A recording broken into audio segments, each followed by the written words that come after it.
আজকে চলে এসেছি খুব সুন্দর কয়েকটা রেসিপি নিয়ে। এখানে আছে ভেন্ডিটা ভাজা হচ্ছে।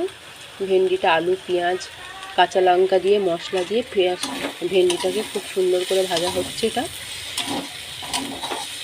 ভেন্ডিগুলো সিদ্ধ হয়ে গেছে, আর একটু ভাজা করব। এটা অনেক তেল দিয়ে অনেক সুন্দর করে ভাজা হয়েছে।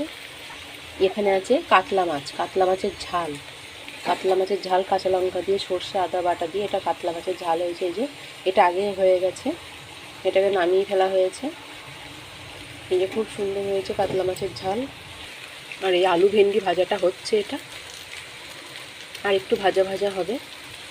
আলু ভেন্ডিটা ভাজা হয়ে গেছে, এটাকে এবার নামিয়ে ফেলবো। আলু ভেন্ডিটা এই যে তুলে নিয়েছি, এটাকে এই যে খুব সুন্দর হয়েছে।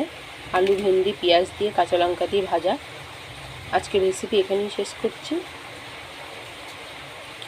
অবশ্যই পুরো ভিডিওটা প্রথম থেকে শেষ পর্যন্ত দেখবে। কেমন হয়েছে অবশ্যই জানাবেন।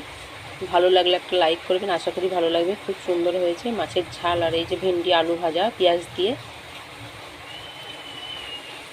আজকের রেসিপিটা এখানেই শেষ করছি। দেখা হবে পরের দিন অন্য একটা সুন্দর রেসিপি নিয়ে চলে আসবো।